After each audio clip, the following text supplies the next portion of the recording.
Hello there. It's Grandma. Look a little silly, don't I? Well, seems like everybody's wearing masks now, and my cousin gave me one of these, so I thought I'd wear it and let you see what I look like. It's not so unusual. You're probably seeing a lot of people wearing them. It's good, kind of protects. That's what we're going to have to do for a little while, I guess. But I really don't need it in my house. So I could take it off to read the story. Just thought you might like to see what Grandma looked like with a mask on. I like Spider-Man mask better, but this is okay. I've got a story today called Owl Moon.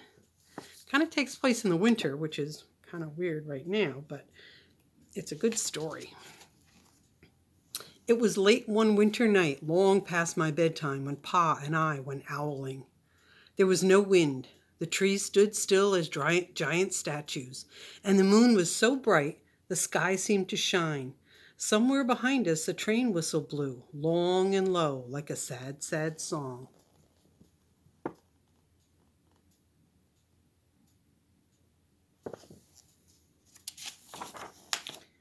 I could hear it through the woolen cap Pa had pulled down over my ears.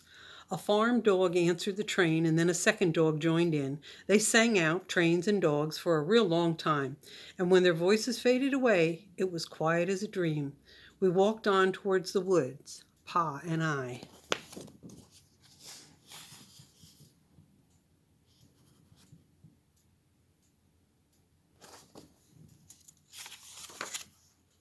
Our feet crunched over the crisp snow, and little gray footprints followed us.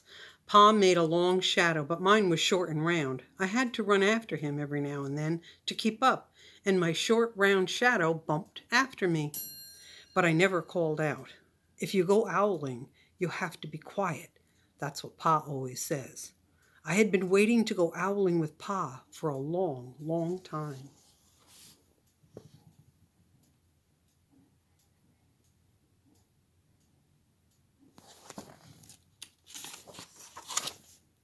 We reached the line of pine trees, black and pointy against the sky, and Pa held up his hand. I stopped right where I was and waited. He looked up as if searching the stars, as if reading a map up there. The moon made his face into a silver mask. Then he called out, "Hoo hoo, hoo hoo," the great sound of a great horned owl. "Hoo hoo hoo hoo hoo."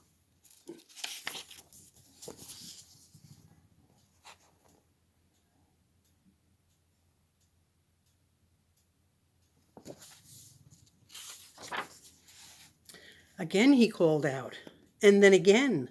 After each call he was silent for a moment, and we both listened. But there was no answer. Pa shrugged, and I shrugged. I was not disappointed. My brothers all said sometimes there's an owl, and sometimes there isn't.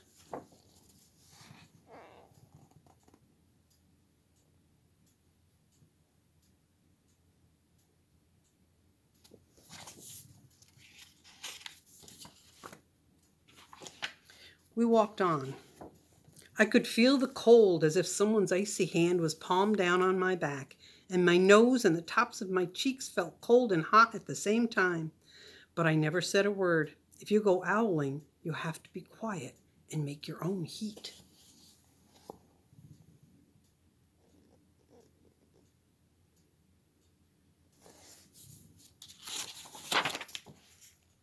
We went into the woods. The shadows were the blackest things I had ever seen. They stained the white snow. My mouth felt furry, for the scarf over it was wet and warm. I didn't ask what kinds of things hide behind black trees in the middle of the night. When you go owling, you have to be brave.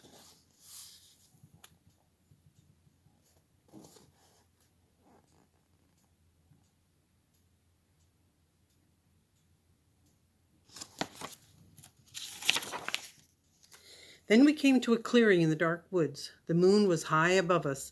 It seemed to fit exactly over the center of the clearing, and the snow below it was whiter than the milk in a cereal bowl.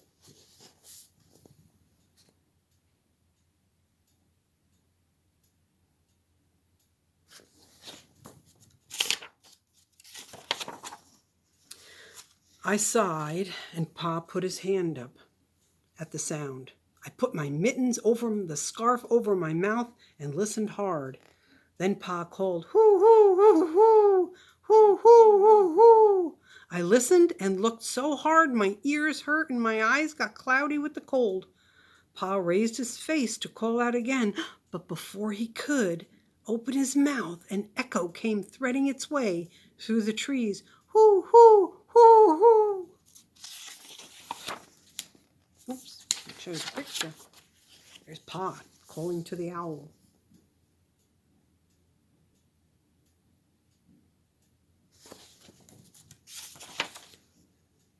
Pa almost smiled. And then he called back, "Hoo, hoo, hoo, hoo," just as if he and the owl were talking about supper or about the woods or the moon or the cold.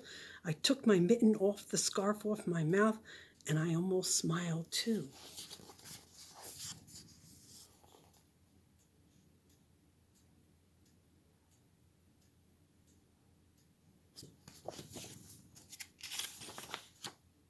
The owl's call came closer. From high up in the trees on the edge of the meadow, nothing in the meadow moved. All of a sudden, an owl shadow, part of the big tree shadow, lifted off and flew right over us. We watched silently, with heat in our mouths, the heat of all those words we had not spoken. The shadow hooted again.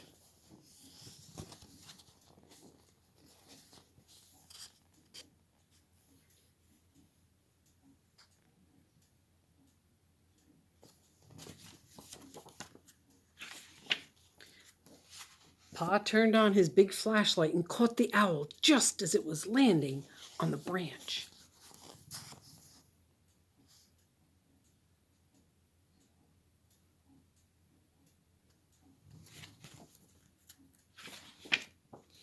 For 1 minute, 3 minutes, maybe even 100 minutes, we stared at one another.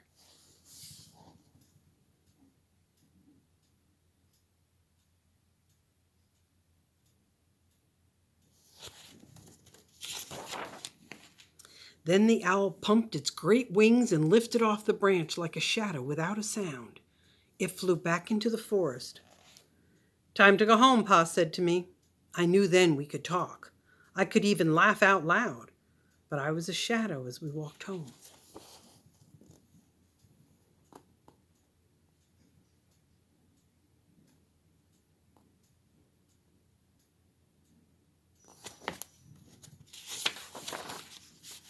When you go owling, you don't need words or warm or anything but hope. That's what Pa says. The kind of hope that flies on silent wings under a shining owl moon.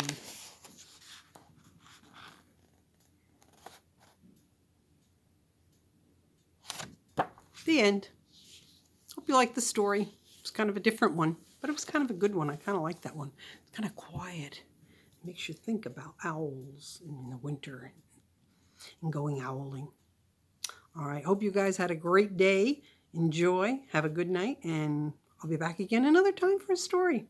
Take care. Grandma sends her love. Mwah.